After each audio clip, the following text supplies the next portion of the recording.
Hello everyone, welcome to Studygram channel. जैसा कि आप लोगों को पता है कि एक लेटर वायरल हुआ है जिसमें यह पता चल रहा है कि जो टीएसटी पीएचडी और असिस्टेंट प्रोफेसर के एग्ज़ाम बहुत ही अब जल्द होने वाले हैं। दिसंबर के लास्ट वीक और जनवरी के फर्स्ट वीक में जो है कि एग्ज़ाम कंडक्ट होंगे। तो इसी से अब हम जो है अपनी तैयारी को शुरू करते हैं। तो इससे जो पुराने प्रश्न हैं तो पहले हम उसको एक बार जो है देखेंगे। तो हम देखेंगे हिंदी विषय में जो संस्कृत के प्रश्न पूछे जाते हैं, जो 20-25 प्रश्न पूछे जाते हैं हर साल, तो उस प्रश्नों को हम देखेंगे। तो केवल हम संस्कृत के प्रश्नों को अभी जो है हम देखने वाले हैं। तो ये जो प्रश्न पूछे गए हैं हिंदी में पूछे गए जो संस्कृत के प्रश्न है, ये सन 2021 का अभी जो 4-5 साल पहले एग्ज़ाम हुआ था 2021 का, तो हम उसके जो है प्रश्नों को देखेंगे।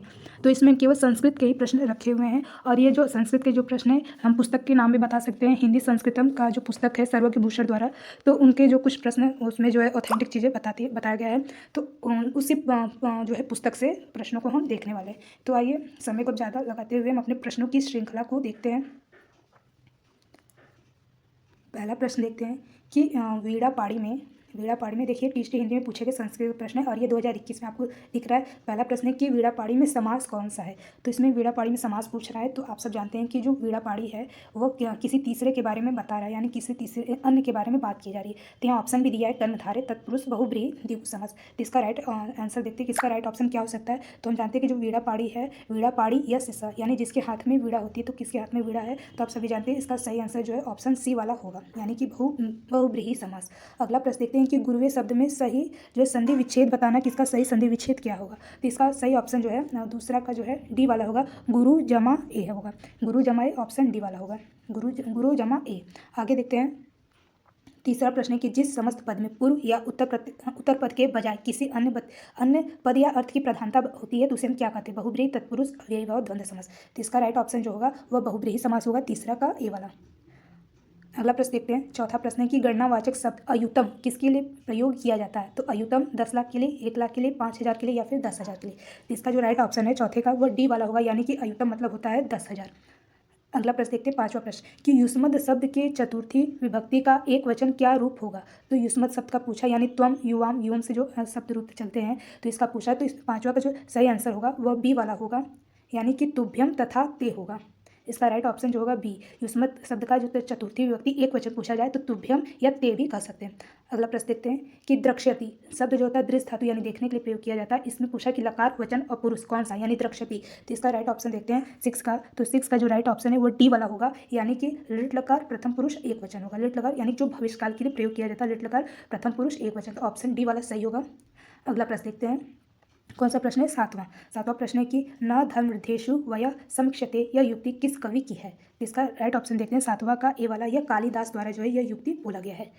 अगला प्रश्न देखते हैं आठवां प्रश्न है कि प्रसन्न मद नव्यार्थ युक्त बोध विधायिनी स्फुरंती सत्वबुद्धि प्रतिभा सर्वतोमुखी। यह जो कथन है किसका कथन है। तो कथन भी पूछा जा सकता है, संस्कृत साहित्यकार से लिया गया है। तो यह कथन जो किस संस्कृत साहित्यकार द्वारा लिखा गया है। तो इसका राइट ऑप्शन देखते हैं आठवां का जो राइट ऑप्शन है वह बी वाला, यानी वाग्भट द्वारा यह कथन लिया गया। तो आप देख सकते हैं कि जितने जैसे जैसे पेपर हो रहे हैं पेपर का लेवल भी अब बढ़ रहा है। तो आपको जो कथन सारे लोगों का स्टेटमेंट, आपको कथन वाक्यार्थ याद करना होगा, चीज़ों को देखना होगा। तो हम पहले जो है कि पुराने प्रश्न पत्रों को ही लेकर के चलेंगे। अगला प्रश्न देखते हैं नौवां प्रश्न है कि संस्कृत के प्रथम नाटककार कौन है, कालिदास, शूद्रक, शाकुंतल या फिर भास। इसका राइट ऑप्शन देखते हैं नौवें का जो है नौवें का राइट ऑप्शन है, नौवें का है डी, यानी भास द्वारा, यानी संस्कृत के जो प्रथम नाटककार कौन है तो भास जी हैं। आगे देखते हैं 10वां प्रश्न कि निम्नलिखित एक ओष्ठ ध्वनि कौन सी, यानी जो होठ से उच्चारित नहीं की जाती है। तो कौन सा है, प, भ, ध या फिर फ। तो इसका राइट ऑप्शन आपको पता है कि ध जो है वो दंत से यानी त वर्ग का होता है। तो इसका जो राइट ऑप्शन है वो क्या होगा, ध वाला नहीं है। तो इस चीज़ों को भी देखना होगा कौन सा प्रश्न नहीं से पूछा, तो इन सब चीज़ों को ध्यान से पढ़ करके करना होता है। आगे देखते हैं 11वां प्रश्न है कि तवलकार का सही संधि विच्छेद पूछा है। तव जमा लकार, तव रिकार, तव जमा रिकार या तवल जमा कार। तो इसका जो राइट ऑप्शन 11वें का है, 11वें का राइट ऑप्शन बी है, यानी तव जमा रिकार जो होता है तव लकार का संधि विच्छेद होता है। तो यहाँ पर जो ल है वो आधे ल में परिवर्तन हो जाएगा। तो इसका बी वाला सही आंसर है, 11वें कवि का सही आंसर है। अगला प्रश्न देखते हैं 12वां प्रश्न संस्कृत के किस कवि ने अपने लिए पद वाक्य प्रमाणक विशेषण का प्रयोग किया है। तो किसने किया है, कालिदास, भारवी, भवभूति, बाणभट्ट। तो इसका राइट ऑप्शन है 12वें का जो राइट ऑप्शन है तो वह 12वें का सी है, यानी सी कौन है, भवभूति, यानी संस्कृत के जो अपने लिए पद वाक्य प्रमाणक विशेषण का प्रयोग किया वो कौन है तो भवभूति जी हैं। अगला प्रश्न देखते हैं कि लकार और उसके कालवाचक अर्थ कौन सा युग्म सही नहीं है। लोट संभाव्य काल, लट वर्तमान, लट भविष्य, लंग भूतकाल। तो इसका राइट ऑप्शन देखते हैं 13वें का जो राइट सही ऑप्शन है वो पहला वाला है, लोट लकार जो संभाव्य भाव्य काल नहीं होता। बाकी लट वर्तमान काल है, लिट भविष्य है, लंग भूतकाल भी है, लोट लकार ये जो है गलत है। तो इसका पहला वाला ऑप्शन सही होगा। अगला प्रश्न देखते हैं। 14वां प्रश्न है, 14 प्रश्न है कि द्रुतवलंबित छंद का लक्षण। इसमें प्रत्येक चरण यानी द्रुतवलंबित छंद का लक्षण पूछा है, यानी छंद से भी प्रश्न पूछे जाते हैं जो संस्कृत के छंद होते हैं। तो इसमें पूछ रहा है कि इसके प्रत्येक चरण में कितने होते हैं। तो 14वें का जो राइट ऑप्शन है 14 का वह है डी वाला होगा, यानी कि एक नगड़ होता है, 2 भगड़ होता है, एक रगड़ के क्रम में 12 वर्ण। तो ये सारे छंदों के नगड़ भगड़ ये सब चीज़ें याद करना होगा, देखना होगा एक बार। तो इसका जो राइट ऑप्शन है डी वाला सही होगा। अगला प्रश्न देखते हैं।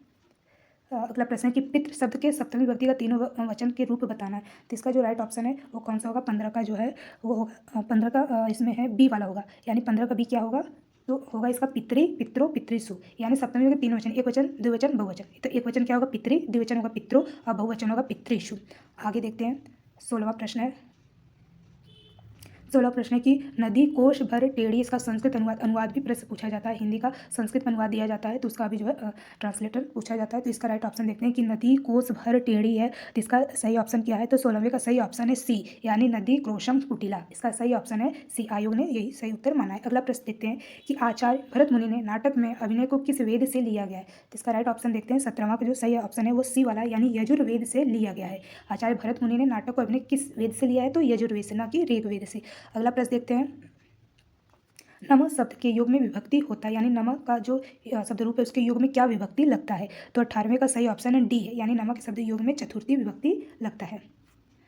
अगला प्रश्न देखते हैं कि कालिदास ने विज्ञान सागर में कितने प्रकार के छंदों का प्रयोग किया, 15, 18, 20 या 24। तो इसका राइट ऑप्शन है 19वां का डी वाला सही है। 19वां का डी मतलब क्या होगा, 24, 24। अब कालिदास ने विज्ञान सागर में कितने छंद का प्रयोग किया, तो 24। ये चीज़ याद करने वाला तथ्यात्मक चीज़ है, तो याद करना होगा कि कितने प्रकार के छंद का प्रयोग किया विज्ञान शाकुंतलम में, ये कालिदास के प्रमुख जो है रचनाकार, तो 24 जो है छंदों का प्रयोग किया गया है।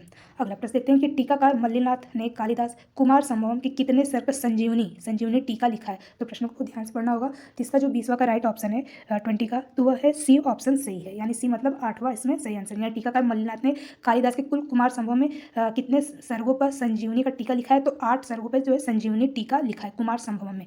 तो इसका सही ऑप्शन सी वाला है। अगला प्रश्न देखते हैं। 21 प्रश्न है कि किसवां के संस्कृत के किस ग्रंथ में आरंभ श्री शब्द से तथा समापन जो है लक्ष्मी से हुआ है। तो रघुवंशम, शिशुपालवधम, किरातार्जुनीयम, कुमार संभवम। तो 21 का जो राइट ऑप्शन है, 21 का जो राइट ऑप्शन है वो सी वाला है, यानी किरातार्जुनीयम है। यानी कि जो श्री शब्द तथा समापन में जो लक्ष्मी शब्द का प्रयोग हुआ है तो किसमें हुआ, किरातार्जुनीयम में। 21 का सी ऑप्शन सही है। अगला प्रश्न देखते हैं कि निम्नलिखित में कौन सा घोष महाप्राण है। तो अल्पप्राण, महाप्राण, इससे प्रश्न पूछे जाते हैं। तो कौन सा घोष महाप्राण है, तो इसका राइट ऑप्शन सीधे देखते हैं 22वां का डी, यानी घोष महाप्राण कौन सा है, तो डी, यानी कि ह होता है, जो स ह होता है वो सभी महाप्राण में व्यंजन में आते हैं। अगला प्रश्न देखते हैं। 23 प्रश्न है, ये लास्ट प्रश्न है 23 कि पूछा है कि ब्रह्म संप्रदाय के जो संस्थापक कौन है, निम्बार्काचार्य, शंकराचार्य, मध्वाचार्य या रामानुजाचार्य। तो इसका राइट ऑप्शन देखते हैं। ब्रह्म संप्रदाय के जो संस्थापक वो कौन है, 23 का सी है, यानी श्री मध्वाचार्य है ब्रह्म संप्रदाय के संस्थापक। 23 का सी यानी मध्वाचार्य बिल्कुल सही ऑप्शन है।